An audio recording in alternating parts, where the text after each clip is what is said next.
2025 பல படங்கள் வந்து ரிலீஸ் ஆயிருக்கலாம். பட் இருந்தாலும் ஒரு தரமான 5 இன்வெஸ்டிகேஷன் த்ரில்லர் படத்தை தான் வந்து நான் சொல்ல வந்திருக்கேன். இந்த 5 படங்களுமே வந்து பார்த்தீங்கன்னா மோஸ்ட்லி வந்து பார்த்தீங்கன்னா அண்டர் ரேட்டட் படம். இந்த படத்தை யாருமே வந்து தேட்டரில் போய் பார்த்துருக்க மாட்டீங்க.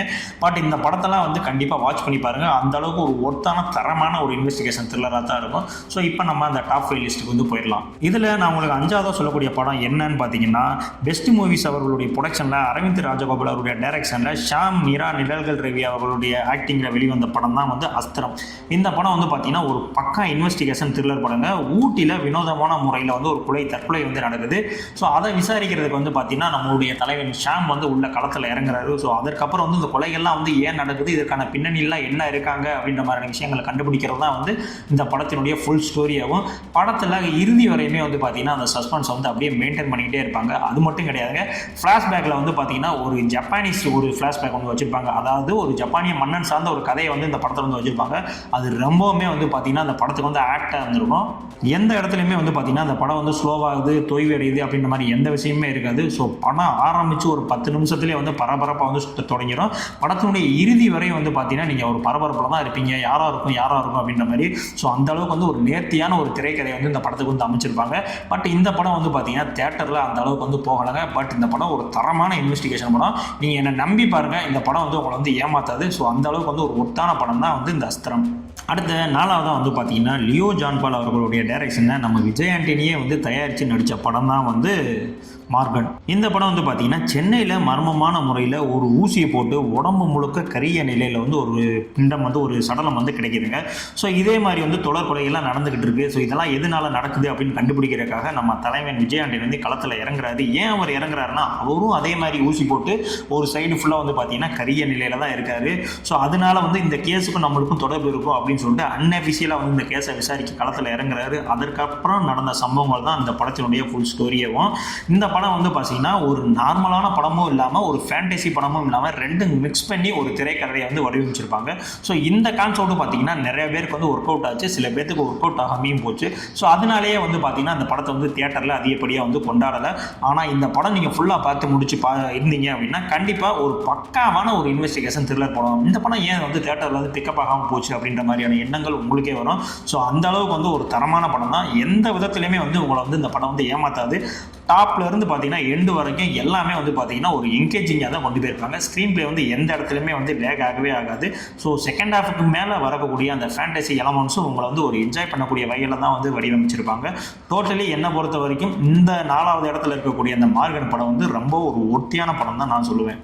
அடுத்த 3ஆவது வந்து பார்த்தீங்கன்னா ட்வின் ஸ்டுடியோஸ் அவருடைய ப்ரொடக்ஷனில் இளையராஜா கலியப்பெருமாள் அவருடைய டைரக்ஷனில் நம்ம சிவிராஜ் சரவணன் இவங்கெல்லாம் நடித்த படம் தான் வந்து 10 ஹவர்ஸ். இந்த படம் வந்து பார்த்தீங்கன்னா நம்ம கைதி பட பாணியில் ஒரே நாள் நைட்டில் வர மாதிரியான ஒரு கான்செப்டில் தான் வந்து இந்த படம் வந்து பண்ணியிருப்பாங்க. அதாவது சென்னையிலேருந்து கோயம்புத்தூருக்கு ஒரு 25 பயணிகளோட புறப்படக்கூடிய ஒரு ஆம்னி பஸ்ஸில் வந்து பார்த்தீங்கன்னா ஒரு மர்டர் வந்து நடந்தது. ஸோ அதே சமயம் வந்து பார்த்தீங்கன்னா ஸ்டேஷனில் இருக்கக்கூடிய சிவிராஜுக்கு வந்து இந்த மாதிரி ஒரு பெண் காவலர் வந்து காணா போயிட்டாங்க அப்படின்ற மாதிரியான ஒரு இன்ஃபர்மேஷன் வருது. ஸோ இது ரெண்டையுமே வந்து சேர்ந்து இன்வெஸ்டிகேஷன் பண்ணிட்டு இருக்காரு. கிட்டத்தட்ட ஒரு 10 மணி நேரத்தில் நடக்கக்கூடிய ஒரு கதையை தான் வந்து டோட்டலாக ஒரு ஸ்கிரிப்டாக வந்து ரெடி பண்ணியிருக்காங்க. ஸோ இந்த கொலையெல்லாம் வந்து யார் பண்ணாங்க, எதுக்கு பண்ணுறாங்க, அது பின்னணியில் என்ன இருக்குது அப்படின்ற மாதிரி விஷயங்களை வந்து அவர் கண்டுபிடிச்சாரா இல்லையா அப்படின்றது தான் படத்தினுடைய ஃபுல் கதை. அது மட்டும் இல்லைங்க, இந்த படத்தினுடைய ஆரம்பத்தில் வந்து பார்த்தீங்கன்னா சிவிராஜுக்கு வந்து ஒரு இன்ட்ரோடக்ஷன் கொடுத்துருப்பாங்க ஒரு அனிமேஷனில். ஸோ ஜம்முன்னு ஒரு எப்படி சொல்கிறது, ஒரு கூஸ்பம்ஸான ஒரு மூமெண்ட்டாக இருக்கும். அதை பார்க்கும் போதே உங்களுக்கு தெரிஞ்சிடும் இந்த படம் ஒத்துதாண்டா, இந்த படத்தை உட்காந்து பார்க்கலாம்டா அப்படின்னு. ஸோ அந்த அளவுக்கு வந்து ஒரு தரமான படம். ஸோ எந்த இடத்துலையுமே வந்து இவர் தான் கொலையாளி, இதற்காக தான் நடக்குது அப்படின்னு உங்களால் எந்த இடத்துலையுமே வந்து கணிக்கவே முடியாது. ஸோ அதுதான் வந்து பார்த்தீங்கன்னா அந்த படத்தினுடைய ஒரு மிகப்பெரிய பலம். அது மட்டும் இல்லாமல் படத்தில் வந்து பார்த்திங்கன்னா கதாநாயகி பாடல்கள் இதில் எதுவுமே இருக்காது. இதுவே வந்து ஒரு படத்தினுடைய ஒரு மிகப்பெரிய ப்ளஸ்ஸு. ஆரம்பத்தில் வந்து பார்த்திங்கன்னா இறுதி வரை டோட்டலாகவே வந்து படத்தினுடைய கதையோடையே வந்து நம்மளை ஒன்றி போக வச்சிடும். ஆனால் நீங்கள் எந்த இடத்துலையுமே வந்து இந்த சஸ்பென்ஸை உங்களால் உடைக்கவே முடியாது. நீங்கள் எவ்வளோ யோசிச்சாலும் என்ன எதுனால நடந்துச்சு அப்படின்னு உங்களால் கண்டுபிடிக்கவே முடியாது. ஸோ அதுதான் வந்து பார்த்திங்கன்னா அந்த படத்தினுடைய ஒரு மிகப்பெரிய வெற்றி. இந்த படம் பார்க்கல அப்படின்னா கண்டிப்பான முறையில் இந்த படத்தை வந்து ட்ரை பண்ணுங்கள். அடுத்த 2ஆவதாக வந்து பார்த்திங்கன்னா அப்பீட் பிக்சர்ஸ் அவர்களுடைய ப்ரொடக்ஷனில் கௌதம் கணபதி அவர்களுடைய டைரக்ஷனில் தர்ஷன் அண்ட் லால் சுஜித் குமார் நடித்த வந்த படம் தான் வந்து பார்த்திங்கன்னா சரண்டர். இந்த படம் வந்து பார்த்திங்கன்னா இது ஒரு ஸ்லோ பேர்ன் இன்வெஸ்டிகேஷன் த்ரில்லராக வந்து இந்த படம் வந்து ரிலீஸ் ஆச்சு. அது மட்டும் இல்லை, இந்த படத்தினுடைய இயக்குனர் யார் அப்படின்னு வந்து பார்த்திங்கன்னா நம்ம ஈரம் படத்தை எடுத்த அறிவழகன் இருக்கார்ல, அவருடைய அசிஸ்டன்ட் டைரக்டராக இருந்தவர் தான் இந்த கணபதி கௌதம். ஸோ இவர் தான் வந்து இந்த படத்தை வந்து டைரக்ஷன் பண்ணியிருக்காரு. இந்த படத்தில் வந்து பார்த்திங்கன்னா ஒரு ஸ்டேட் எலெக்ஷன் வந்து நடக்க போகுது. ஸோ அப்போ வந்து பார்த்திங்கன்னா ஒரு பயிற்சி எஸ்ஐயாக வந்து தர்ஷன் அவர்கள் வந்து ஜாயின் பண்ணுறாரு. அந்த சமயம் பார்த்து அந்த போலீஸ் ஸ்டேஷனில் வந்து பார்த்திங்கன்னா ஒரு துப்பாக்கி வந்து காணாமல் போகுதுங்க. அதே மாதிரி வந்து பார்த்திங்கன்னா பணம் பட்டுவாடாக, அதாவது தேர்தலுக்கு வந்து காசு கொடுப்பாங்களா, ஸோ அந்த பட்டுவாடாக வச்சுக்கப்பட்டிருந்த ஒரு 10 கோடி ரூபா பணமும் வந்து மிஸ் ஆகிடுதுங்க. ஸோ இந்த 2 திருட்டும் என்ன சம்பந்தம், இது வந்து யார் பண்ணால் இது பின்னாடி இருக்க காரணங்கள்லாம் என்ன அப்படின்னு தேடி கண்டுபிடிக்கிற படம் தான் வந்து பார்த்திங்கன்னா அந்த சரண்டர்.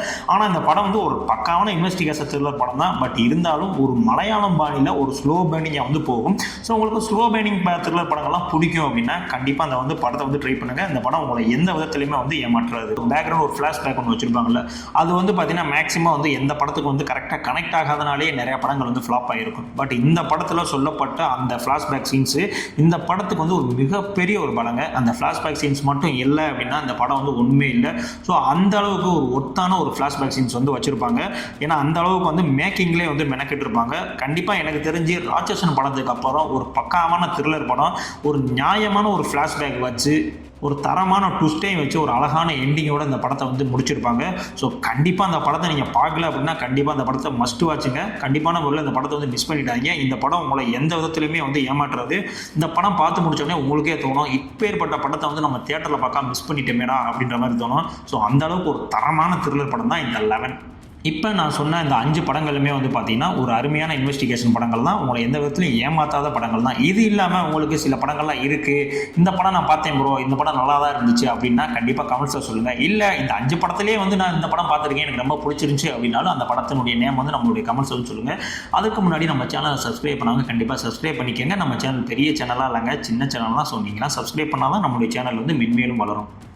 ஸோ இதே மாதிரியான அடுத்த ஒரு வீடியோவில் வந்து உங்களை சந்திக்கிறேன். பாய்.